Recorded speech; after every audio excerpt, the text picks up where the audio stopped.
Makeup की मलिका। अगर आप इसी तरह की प्यारी प्यारी कहानियाँ देखना चाहते हैं तो हमारे चैनल को सब्सक्राइब कर दें और वीडियो को लाइक कर दें ताकि आगे आने वाली नई कहानी सबसे पहले आप तक पहुंच पाए। एक दफ़ा का जिक्र है कि एक महल में राजकुमारी रहा करती थी। उसे अपनी शक्ल से बहुत मोहब्बत थी। वो हर वक्त आईना देखती रहती और मेकअप करती रहती। नौकरानी कहती है कि राजकुमारी आपको मलिका बुला रही हैं। राजकुमारी कहती है ठीक है मैं आ रही हूँ, लेकिन तुम्हें पहले अपने बाल रंग करवाने की ज़रूरत है। वो ये कहकर चली जाती है। राजकुमारी बचपन से ही मलिका की लाडली थी। वो जो चाहती उसको मिल जाता। जल्द ही राजकुमारी बड़ी हो गई। आईना उसका दोस्त और मेकअप उसका शौक़ बन गया। वो तरह तरह के मेकअप इस्तेमाल करती और भी ज़्यादा खूबसूरत दिखती। आखिरकार वो दिन आ गया जब राजकुमारी को अपने लिए दूल्हा चुनना था। एक लड़का आता है तो राजकुमारी उसे ही कहकर मना कर देती है कि इसने शूज़ किस रंग के पहने हैं। मैं उस आदमी से बिल्कुल शादी नहीं कर सकती जिसको पहनने ओढ़ने का ढंग ना हो और वो फैशन ना जानता हो। दूसरे आदमी को वो ये कहकर मना कर देती है कि अगर तुम अपनी टोपी पर थोड़े नग मोती लगा लेते तो तुम मुनफरिद दिखते।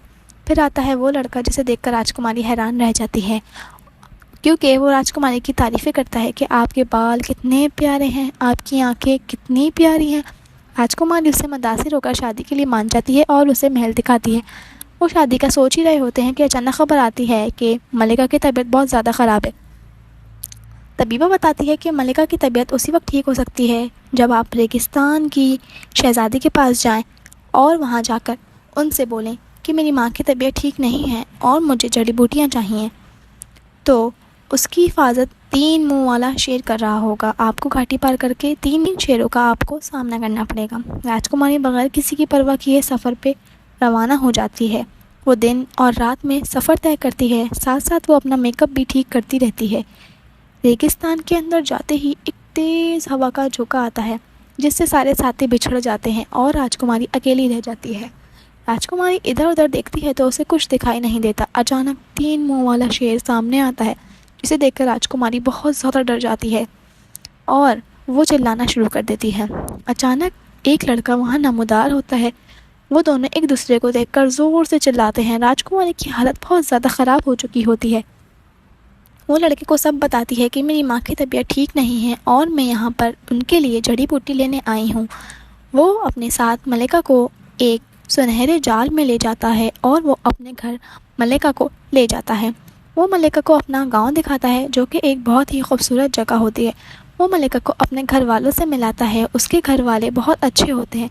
वो बताती है कि मुझे अपनी माँ की तबीयत ठीक करनी है और मुझे उसके लिए जड़ी बूटी चाहिए।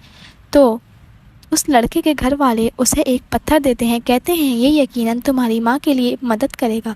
वो पत्थर लेकर बहुत खुश होती है और वो राजकुमार के साथ उसी ब्लू सुनहरे जाल के ज़रिए राजकुमारी तक आ जाते हैं। वो मलिका के सर पर जैसे ही पत्थर रखते हैं, मलिका पे वो पत्थर फ़ौरन असर करता है और वो तंदुरुस्त हो जाती है।